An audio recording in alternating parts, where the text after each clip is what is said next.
বন্ধুরা, রথযাত্রার দিন ক্রমশ এগিয়ে আসছে। 2024-এ কবে পড়েছে রথযাত্রা সেটি জেনে নেব, এর সঠিক সময় এবং পূজা করার সঠিক নিয়ম ও কানুন। বন্ধুরা, বাঙালিদের রথযাত্রা মানেই গুনতে শুরু করে দেওয়া, বিশেষ করে দুর্গাপুজোর দিন। বলা হয় বাঙালিরা দুর্গাপুজোর কাউন্টডাউন শুরুই করে রথযাত্রা থেকে।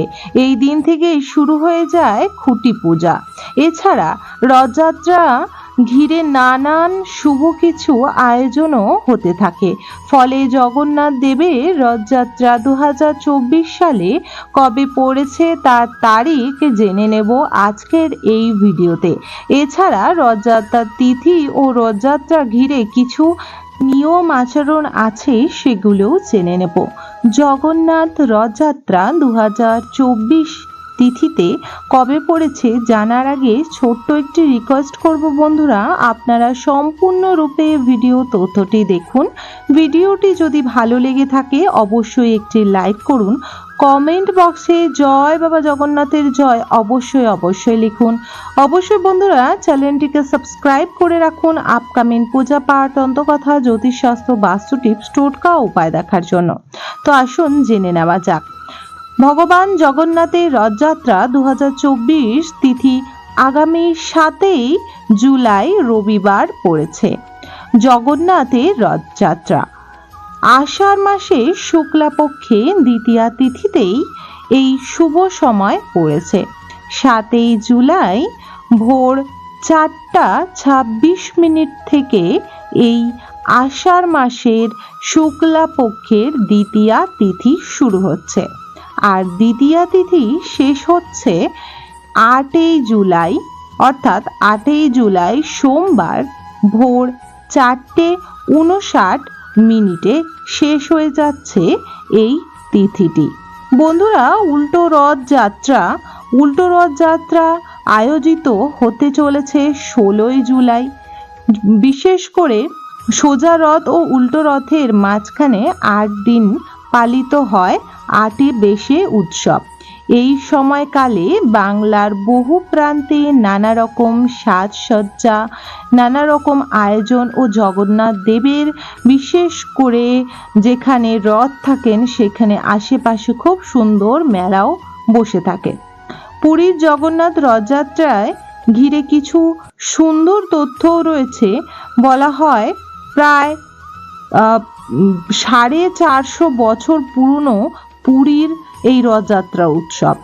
এই সময় বিশেষ করে জগন্নাথ দেব, বলরাম এবং সুভদ্রা মা রথে বসে থাকেন এবং এনাদের যে রথটি রয়েছে সেটি কিন্তু নিম। বন্ধুরা, এছাড়া বলা হয় যদি যাদের বাড়িতে সুখ শান্তি নেই, রথের দিন অবশ্যই এই কার্যগুলি করতে পারেন। এতে বাবা জগন্নাথের আশীর্বাদে আপনার ঘরে সুখ শান্তি এবং সুন্দর প্রবেশন করবে। বলা হয় সুখ শান্তি সমৃদ্ধি যে গৃহে বসবাস করে সেই গৃহে বাবা জগন্নাথের অশেষ কৃপা থেকে থাকে। বলা হয় যে এই বছর অর্থাৎ 2024-এ রথযাত্রার দিন রথের দর্শন করা অতি শুভ বলে মান্য করা হয়। এই দিন রথের মধ্যে অবশ্যই আপনারা পূজা দেবেন। রথের যে রশ্মি বা যে দড়িটি থাকে সেইটি টানা খুবই শুভ লক্ষণ বা খুবই শুভ বলে জানা যায়।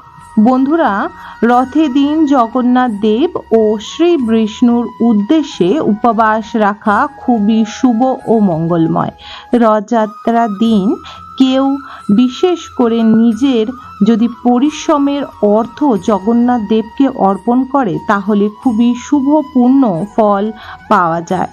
রথের দিন একটা নতুন তামা বা পেতলের বাটি মধ্যে আতপ চাল, 1 টুকরো হলুদ, 1 টাকার কয়েন এবং একটি কড়ি বাবা জগন্নাথ দেবের সামনে রাখলে এবং তারপর উল্টো রথের ঠিক শেষে লক্ষণটি আপনি ওই যে বাটিটি সেটি নিয়ে যদি আপনার ঠাকুর ঘরের মন্দিরে কোনো বিশেষ করে তামা বা কাঁসার ঘটের মধ্যে রেখে আর ঢাকনা দিয়ে রাখেন, এতেও ঘরে সুখ শান্তি সমৃদ্ধি বজায় থাকে।